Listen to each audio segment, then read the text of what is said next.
dalam lindungan Allah. Orang yang duduk dalam lindungan yang maha tinggi dan bermalam dalam naungan yang maha kuasa akan berkata kepada Tuhan, tempat perlindunganku dan kubu pertahananku, Allahku yang kupercayai. Sungguh, dialah yang akan melepaskan engkau dari jerat penangkap burung, dari penyakit sampar yang busuk. Dengan kepaknya ia akan melindungi engkau, di bawah sayapnya engkau akan berlindung. Kesetiaannya ialah perisai dan pagar tembok. Engkau tak usah takut terhadap kedahsyatan malam, terhadap panah yang terbang di waktu siang, terhadap penyakit sampar yang berjalan dalam gelap, terhadap penyakit penular yang mengamuk di waktu petang. Walau 1.000 orang rebah di sisimu dan 10.000 di sebelah kananmu, tetapi itu tidak akan menimpamu. Engkau hanya menontonnya dengan matamu sendiri dan melihat pembalasan terhadap orang-orang fasik. Sebab Tuhan ialah tempat perlindunganmu, yang maha tinggi telah kau buat tempat perteduhanmu. Malapetaka tidak akan menimpa kamu, dan tulah tidak akan mendekat kepada kemahmu. Sebab malaikat-malaikatnya akan diperintahkannya kepadamu untuk menjaga engkau di segala jalanmu. Mereka akan menatang engkau di atas tangannya, supaya kakimu jangan terantuk pada batu. Singa dan ular tedung akan kau langkahi, engkau akan menginjak anak singa dan ular naga. Sungguh, hatinya melekat kepadaku, maka aku akan meluputkannya. Aku akan membentenginya sebab ia mengenal namaku. Bila ia berseru kepadaku, aku akan menjawab. Aku akan menyertai dia dalam kesesakan. Aku akan meluputkannya dan memuliakannya. Dengan panjang umur akan kukenyangkan dia, dan akan kuperlihatkan kepadanya keselamatan daripadaku. Selamat hari Minggu. Saya percaya semua diberkati Tuhan berlimpah-limpah. Pada edisi Voice of Pentecost kali ini kita membahas tentang persembahan perjanjian atau covenantal offering. Menurut saudara, apakah perlu kita memberikan persembahan? Jika terjadi situasi seperti kehilangan pekerjaan, sakit, musibah atau bencana, dan lain-lainnya, perlukah kita memberi persembahan? Sesungguhnya Alkitab menyatakan memberikan persembahan tidak terpisahkan dari kehidupan orang percaya. Hal ini dilakukan selama ribuan tahun sejarah gereja, karena memberikan persembahan adalah salah satu bentuk penting dan nyata ekspresi penyembahan dan bukti penyerahan hidup kita kepada Tuhan. Oleh karena itu, penting untuk mempunyai dasar pengertian yang benar tentang memberikan persembahan walaupun di tengah situasi sulit, untuk menjadi fondasi yang kuat dalam menjalankan penyembahan dan bukan karena mampu atau tidaknya menurut pandangan kita sendiri. Sekarang mari kita telusuri tentang covenantal offering. Apa itu?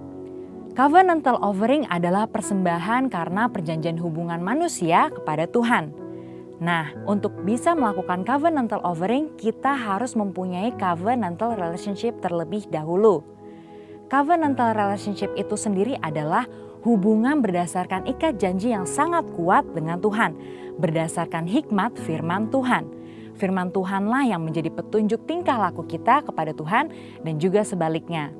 Dan istimewanya adalah karena kita mempunyai Roh Kudus dari Kristus berdasarkan 2 Korintus 3 ayat 17-18, maka adalah suatu keuntungan yang istimewa kita bisa mendapatkan kemuliaan untuk melakukan perintah Tuhan dengan sukarela, bukan karena paksaan. Dalam perjanjian lama yaitu di kitab Imamat ada 5 macam korban persembahan yang harus diberikan umat Israel kepada Tuhan, yaitu korban bakaran, curahan, pendamaian, penghapus dosa, dan kesalahan. Nah, kini kita sudah tidak melakukan hal tersebut karena Tuhan Yesus sendiri yang sudah menggenapinya. Tapi prinsip memberi persembahan kepada Tuhan tetap berlaku. So, di masa kini saat kita memberi kepada Tuhan, berilah dengan sukarela persembahan yang wajib diberikan kepada Tuhan. Karena kita ada di dalam suatu hubungan ikat janji yang erat dengan Tuhan. Inilah yang disebut memberi covenantal offering karena covenantal relationship. Saudara, memberikan covenantal offering kepada Tuhan harus menurut kerelaan hati kita. Bukan dengan sedih hati atau paksaan, tapi dengan sukacita. Tuhan Yesus memberikan contoh terbaik dalam hal sukarela dan wajib ini melalui penderitaannya di kayu salib. Yohanes 10 ayat 18 berkata, "Tidak seorang pun mengambilnya daripadaku, melainkan aku memberikannya menurut kehendakku sendiri. Aku berkuasa memberikannya dan berkuasa mengambilnya kembali. Inilah tugas yang kuterima dari Bapakku." Pada satu sisi, Yesus diwajibkan untuk mengalami penderitaan salib karena dia adalah anak domba Allah yang menghapus dosa. Tapi di sisi lain, menyerahkan nyawanya dengan sukarela. Mengapa Yesus lakukan itu? Karena Ia setia pada perjanjian covenantalnya untuk mengasihi kita. Tuhan lebih dulu mengasihi dan memberkati sehingga kita sudah selayaknya membalas kepada Tuhan dengan memberi persembahan kepadanya. Pemberian covenantal offering kita lakukan di dalam 1. Persembahan persepuluhan, 2. Persembahan sulung, dan 3. Komitmen untuk mendukung proyek pekerjaan Tuhan sebagaimana tuntunan Roh Kudus. Berarti saat kita melakukan covenantal offering itu mencerminkan bagaimana kita sesungguhnya mengasihi dan menyembah Allah. Memberikan persembahan juga bentuk penyerahan total kehidupan kita kepada Tuhan. Nah, yang paling penting adalah jangan sampai pemberian covenantal offering mengabaikan prinsip dan esensi keadilan, belas kasihan, dan kesetiaan. Kita juga perlu tahu memberi secara horizontal atau horizontal giving adalah memberikan kepada sesama yang membutuhkan dan yang kekurangan. Pemberian ini juga penting loh dalam pandangan Tuhan dan bahkan menjadi tugas kita sebagai jemaat untuk memperhatikan mereka yang berkekurangan. Tetapi jangan lupa, pemberian persembahan covenantal harus dilaksanakan terlebih dahulu. Jadi, dalam situasi susah ini, apa kita tetap perlu memberikan persembahan? Jawabannya ya. Ingat, persembahan merupakan ekspresi penyembahan yang penting kepada Tuhan yang telah memberikan anugerah terbaik. Kita memberi persembahan kepada Tuhan melalui institusi yang Tuhan tetapkan untuk menerima dan mengelolanya, yaitu gereja di mana kita tertanam dan bertumbuh seperti dalam Maleakhi 3 ayat 10.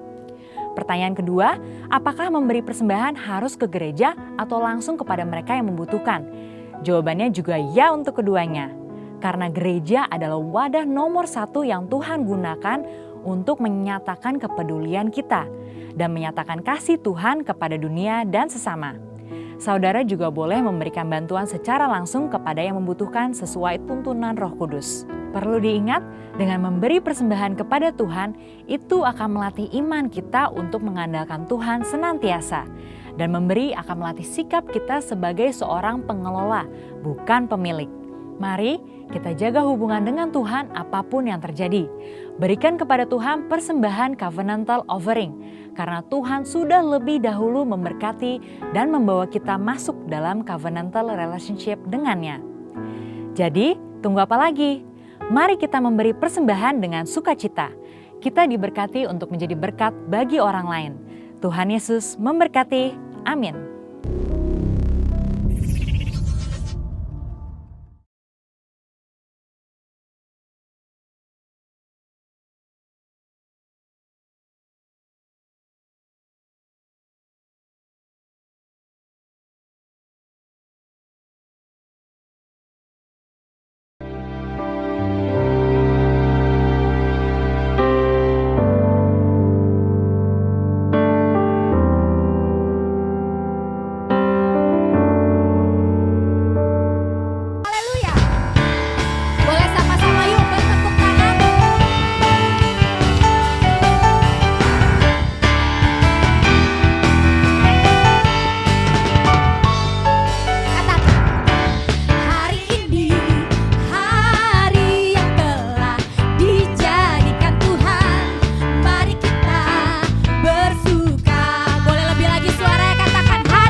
bapak, saudara semua bersuka cita, amin.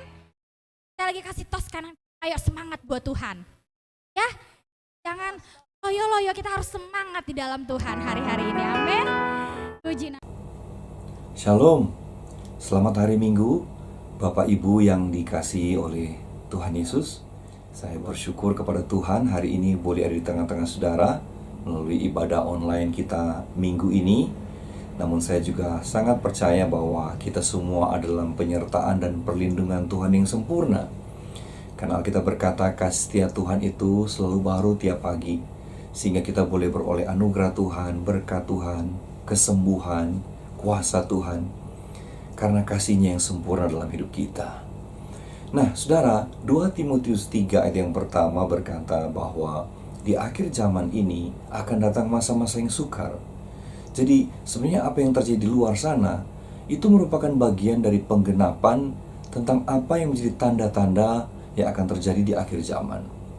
Namun, Alkitab juga mengajarkan bahwa dalam segala sesuatu, dalam segala hal dalam kehidupan kita, Tuhan mau kita itu selalu keluar sebagai pemenang.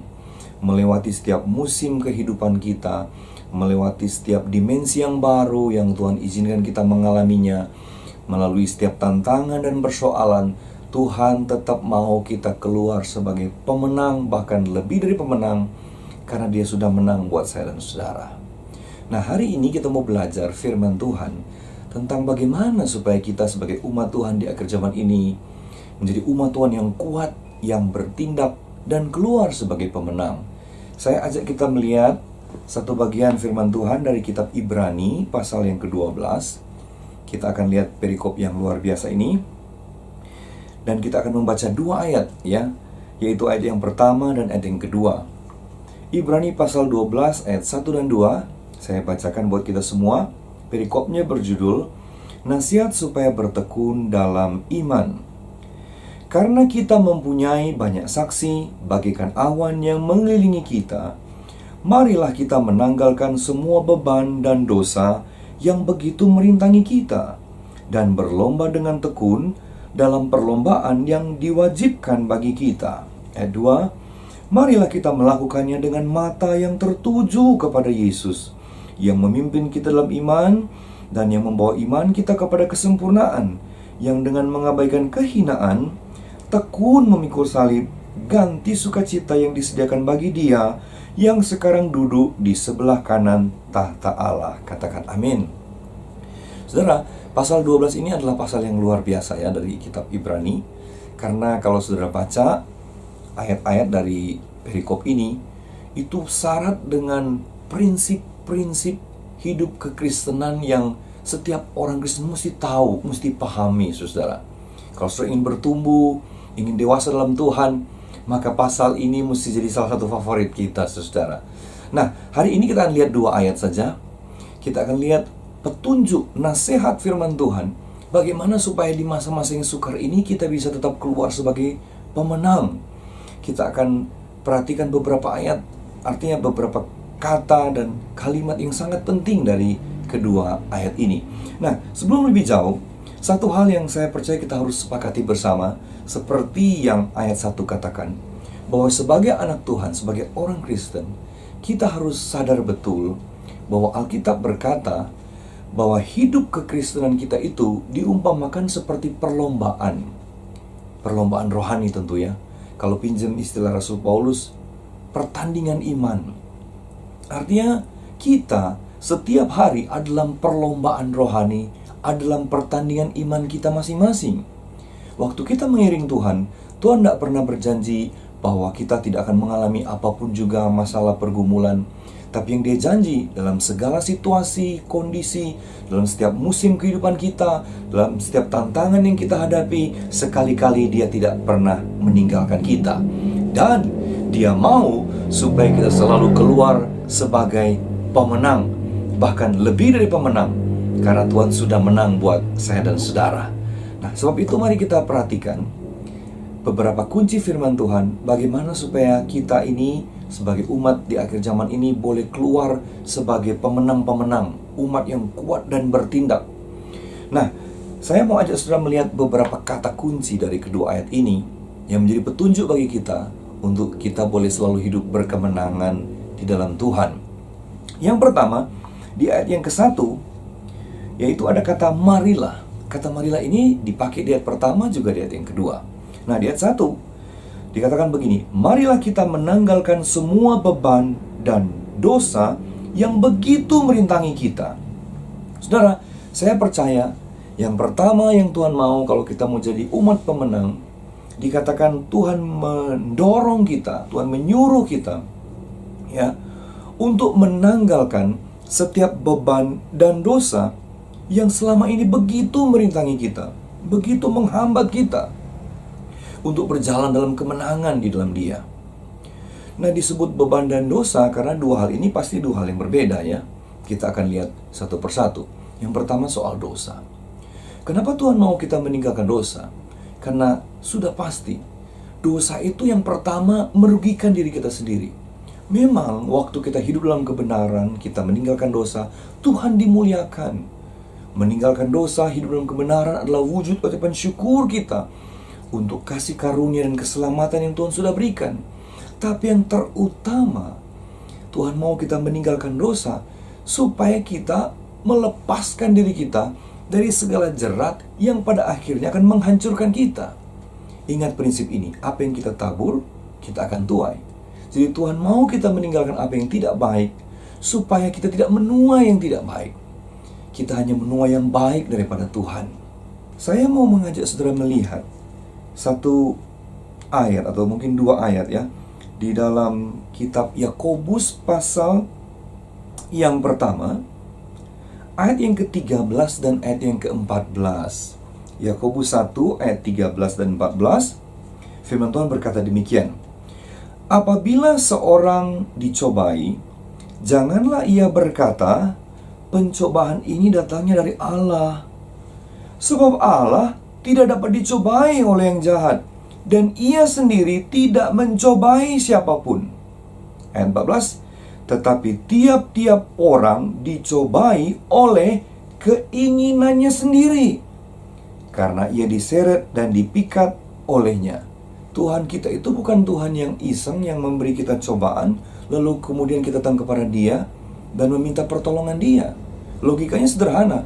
Misalnya saudara lagi sakit, terus saudara berkata begini, sakit ini dari Tuhan, supaya saya berdoa kepada Tuhan minta kesembuhan. Memangnya Tuhan kita itu Tuhan yang iseng gitu ya? Dia rindu sama kita, Dia kasih sakit supaya kita datang kepada Dia. Tidak, saudara.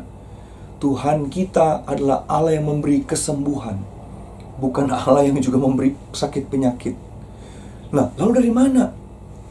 Jawabannya, yang pertama tentu dari diri kita sendiri. Dan memang yang kedua, bisa jadi adalah ada unsur atau ada pekerjaan setan di dalamnya.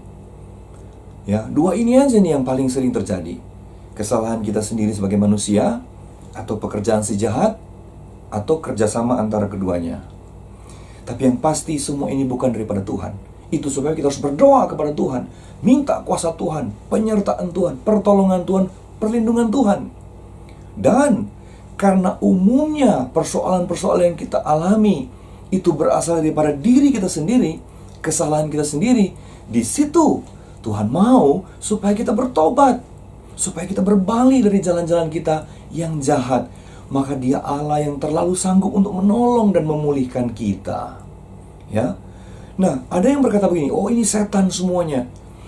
Well, kalau semua kita bilang dari setan, maka mestinya waktu kita berdoa dengan kuasa Tuhan, apalagi kita yang sudah dipenuhi dengan Roh Kudus, kita berdoa dalam nama Yesus, setan mestinya pergi, saudara. Tapi ternyata kan tidak semudah itu.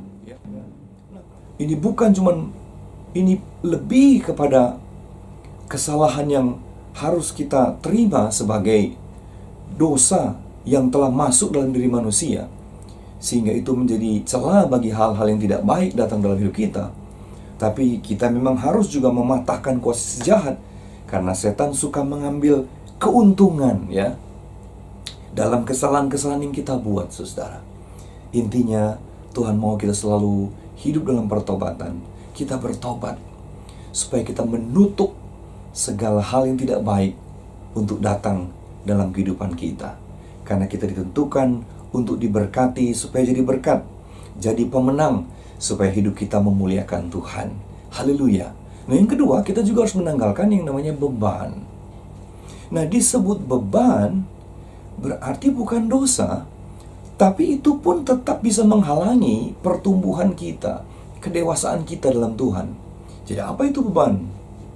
Beban berarti, kalau saya boleh istilahkan, aktivitas-aktivitas yang lazim mungkin, biasa dilakukan, tapi kalau kita salah melakukannya atau kita melakukannya dengan tidak tepat, kita melakukannya secara berlebihan, kita melakukannya dengan tidak proporsional, maka pada akhirnya justru dia akan mendatangkan hal yang tidak baik. Kita semua setuju dengan perkataan ini bahwa segala sesuatu kalau dilakukan secara berlebihan menjadi tidak baik. Nah, itu beban tuh seperti itu. Contoh beban apa sih? Misalnya hobi. Hobi kan baik ya, semua orang punya hobi, itu tentu baik adanya. Tapi kalau waktu yang kita berikan untuk mengerjakan dan melakukan hobi kita itu berlebihan, nah di situ jadi masalah kan. Hobinya apa? Hobinya berolahraga misalnya, bersepeda ya. Kan bagus. Tapi maaf ya, kalau bersepeda terus ya, sampai lupa yang lain-lain yang harus dikerjakan, nah itu jadi beban. Ya, apapun juga saudara ya, yang kita lakukan dengan tidak proporsional ya, tidak tepat ya peruntukannya, waktunya, intensitasnya ya, maka itu akan jadi beban yang kemudian menghalangi kita untuk mengalami hal-hal yang baru, hal-hal yang lebih baik, kemajuan-kemajuan yang berarti di dalam Tuhan. Kalau boleh saya bersaksi sedikit soal beban ini ya. Saya ingat dulu waktu saya SMA, saya tiba-tiba menjadi sangat suka sekali untuk belajar yang namanya catur.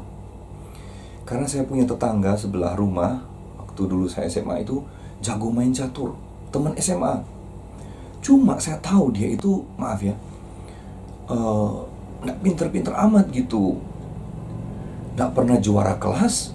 Tapi kalau saya main catur sama dia, saya selalu diketawain karena gerakannya lama, mikirnya lama katanya. Udah lama kalah pula saudara. Nah saya kan penasaran, kalau di sekolah saya yang juara, dia nggak pernah juara, tapi kalau catur saya diketawain mulu. Dari dia bilang, "Gak apa-apa bro, ya Belanda masih jauh." Sampai dia bilang gini, Belanda udah deket katanya, lu kapan jalan? Akhirnya saya belajar tuh bagaimana supaya bisa bagus main catur. Pas zaman saya SMA itu memang kebetulan ada harian ya, surat kabar yang selalu tiap hari tuh menayangkan ya rekor dari pertandingan-pertandingan yang terkenal waktu itu. Zaman saya dulu itu ada GM hebat ya. GM tuh Grandmaster, bukan General Manager ya. Yang namanya Anatoly Karpov, Garry Kasparov ya. Jadi saya lihatin tuh, saya ikutin tuh langkah-langkahnya supaya bisa mengalahkan dia. Dan memang puji Tuhan, akhirnya saya bisa mengalahkan dia. Dari 150 kali main, akhirnya 1 kali saya kalahkan dia. Haleluya. Tapi saya ingat betul hari-hari itu saudara, waktu saya getol sama catur. Maaf ya, ini tapi jangan ditiru ya, jangan ditiru.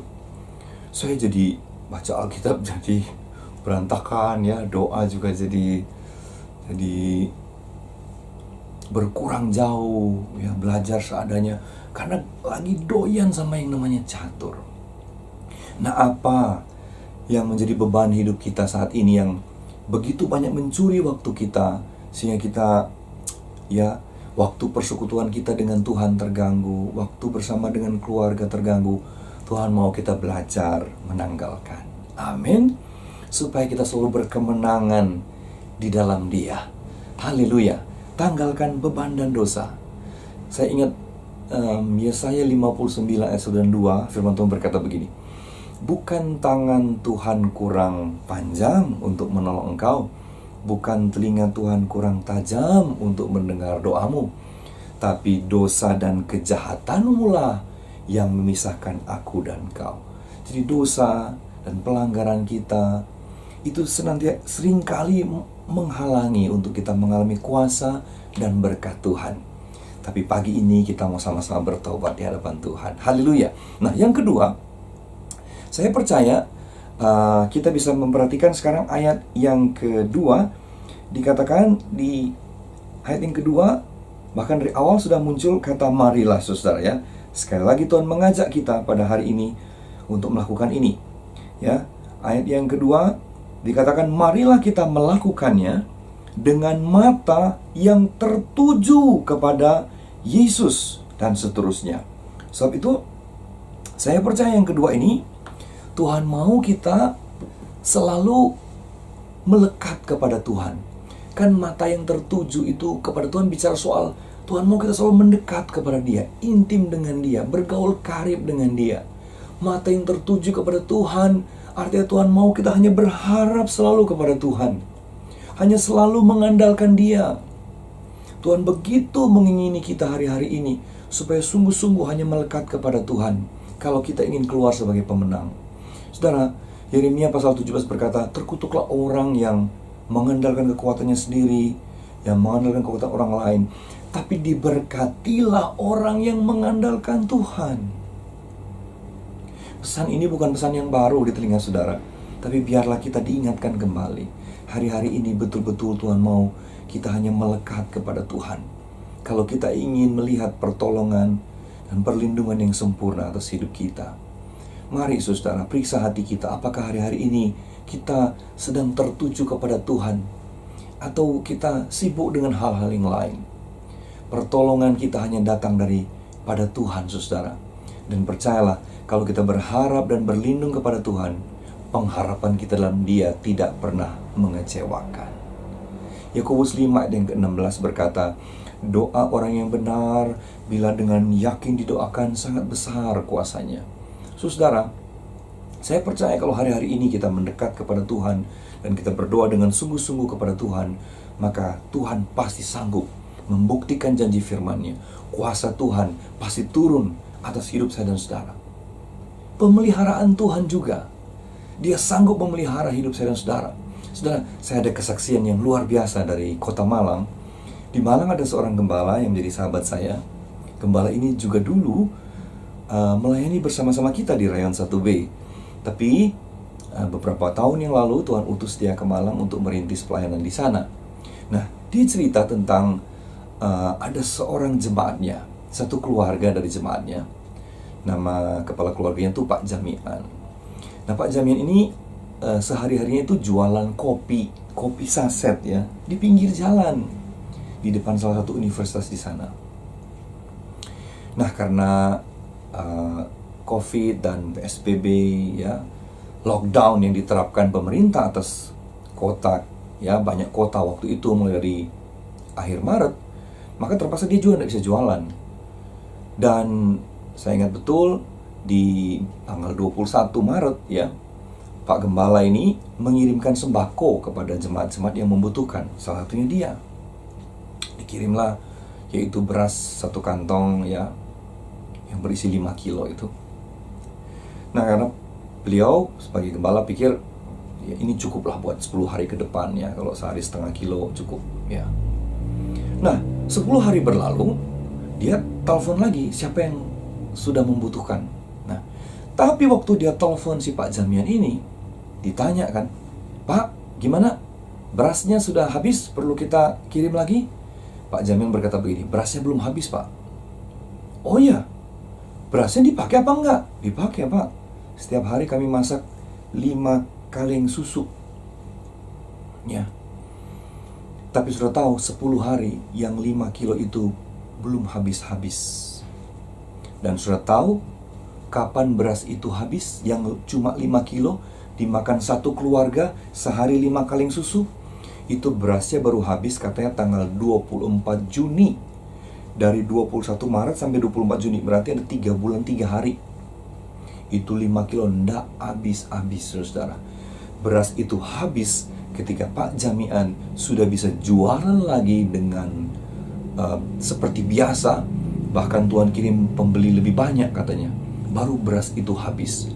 Apa yang saya mau sampaikan kepada saudara lewat kesaksian ini, bahwa Tuhan sanggup memelihara orang-orang yang berharap dan bersandar kepada Tuhan. Saudara, apa yang saudara rindu Tuhan pelihara buat hidup saudara. Rahasia yang satu, melekat kepada Tuhan. Tuhan yang jaga hidup kita. Tuhan yang akan memperhatikan segala hal yang kita perlukan supaya kita boleh tetap bersyukur di dalam Dia. Puji Tuhan. Itu yang kedua. Yang ketiga, yang terakhir, saya mau ajak saudara melihat satu kata juga yang juga disebutkan baik di ayat yang pertama dan di ayat yang kedua, yaitu kata tekun. Kalau saudara lihat di ayat yang pertama, ya, di kalimat yang bawah itu ada kata dan berlomba dengan tekun. Ayat yang kedua di bagian bawah juga ada kata tekun memikul salib. Nah, saya percaya yang ketiga ini Tuhan mengajarkan kepada kita supaya kita jadi anak Tuhan yang selalu bertekun dalam iman. Persis seperti judul perikop pasal 12 ini, ya. Tuhan menasihati saya dan saudara supaya bertekun di dalam iman. Nah, kenapa kita harus bertekun, saudara? Saya percaya kata tekun ini ya, ini kan sebuah kata kerja ya. Artinya satu perintah, satu kata yang bersifat aktif. Bertekun artinya kita melakukan segala sesuatu ya dengan setia, ya dengan tidak berhenti melakukannya. Hal-hal yang baik itu harus kita tekuni untuk dilakukan. Jadi di masa-masa seperti ini Tuhan bilang kita bertekun, artinya kita jangan jadi orang Kristen yang pasif, yang hanya diam-diam aja, nggak tahu mau ngapain. Habis katanya disuruh di rumah, ya udah di rumah aja nggak ngapa-ngapain. No, kita justru harus tetap aktif, tekun melakukannya. Nah, ketekunan ini bukan cuma bicara soal rohani, tapi jasmani. Jadi jasmani dan rohani. Secara jasmani, saya percaya kita harus tekun. Artinya apa? Teruslah untuk beraktivitas dalam arti terus produktif ya. Itu kata yang tepat ya. Walaupun di rumah, bukan berarti kan kita tidak produktif lagi.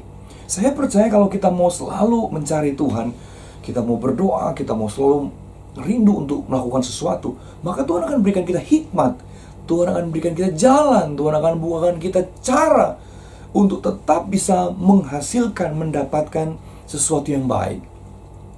Nah, tapi kan kita harus semangat, saudara. Harus giat, harus kerja, ya tetap giat melakukan apa yang seharusnya kita lakukan gitu. Bukan diam-diam aja. Saya diceritakan sama teman gembala di Jakarta ini, yang walaupun dalam kondisi sekarang, kan sekarang sudah lebih longgar ya. Jadi dia membuka layanan konseling setiap minggu di hari tertentu supaya jemaatnya yang cukup banyak itu boleh atur waktu kalau ingin konseling. Dan ternyata banyak yang konseling, saudara, untuk berjumpa dengan gembalanya ini. Nah, tapi dia cerita begini, saya pikir tuh mereka mau konseling saya, minta konseling maksudnya, karena mau minta tolong dengan kebutuhan ya. Ternyata tidak loh. Ya, jadi mereka datang konseling bukan karena masalah keuangan. Saya pikir iya juga sih. Kalau masalah keuangan kan nggak usah konseling dong, tinggal telepon. Ya, minta tolong. Ya, soal ditolong atau tidak itu urusan lain. Tapi orang tetap datang ingin berjumpa dan konseling karena lebih banyak masalah-masalah keluarga, masalah-masalah di rumah, masalah pertengkaran suami istri, masalah mau cerai, masalah perselingkuhan. Hey, ternyata di rumah aja ya, selingkuh bisa jalan terus loh. Berantem jalan terus, KDRT bahkan. Ya iyalah, di rumah malah jadi ketahuan semuanya kan. Nah, kenapa bisa begitu, saudara? Karena ya tadi itu tidak ada aktivitas yang membangun.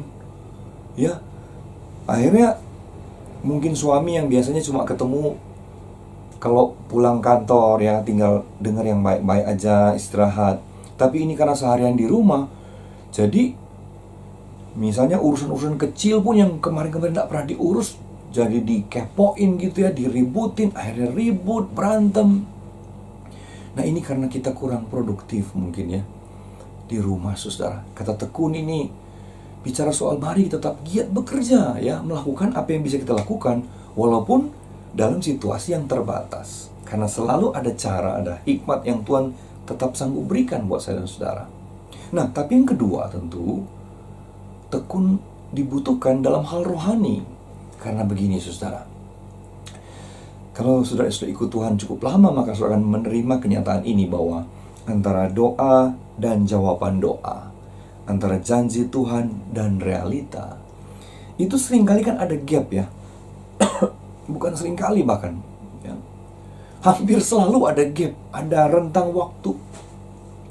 Kan tidak selalu kita berdoa ya, habis berdoa besok dijawab. Tidak selalu habis kita memperkatakan firman Tuhan, besok langsung tergenapi. Oh, ada waktu, saudara, kurun waktu yang kita mesti tunggu, mesti nantikan. Nah, disitulah ketekunan itu sangat dibutuhkan. Supaya kita jadi orang Kristen yang tidak gampang menyerah, gampang putus asa. Udah gitu kan, seperti saya bilang di awal, setan itu paling seneng memanfaatkan ya keadaan yang sedang krisis ini. Supaya kita tuh jadi lemah, jadi khawatir, jadi tidak percaya sama Tuhan, jadi takut ya. Di situ pekerjaan setan masuk. Tapi Tuhan ajar kita pada pagi hari supaya kita selalu bertekun di dalam Dia, bertekun di dalam iman. Kita percaya bahwa pertolongan Tuhan tidak pernah terlambat. Kasih Tuhan selalu baru dalam kehidupan kita. Ya, untuk membuat kita selalu boleh bersemangat dalam melayani Dia, mengikut Dia, saudara. Akhirnya saya mau menutup dengan kalimat ini, saudara. Ya, buat kita semua dalam hal tekun, saya ajak kita supaya tetap tekun dalam doa, tekun dalam melayani Tuhan, melayani pekerjaan Tuhan, tekun dalam bekerja, tekun dalam memberi, ya, dalam menabur, dalam berbuat kebaikan, dan tetaplah giat dalam segala hal yang baik. Maka saya percaya kita akan melihat berkat, kuasa, dan terobosan dari Tuhan. Yang setuju katakan amin. Mari satukan hati kita berdoa bersama-sama. Kalau di sebelah saudara ada suami, ada istri, saudara boleh pegangan tangan. Tapi kalau saudara sendiri, mari datang kepada Tuhan. Kita sama-sama berdoa di hadapan Tuhan.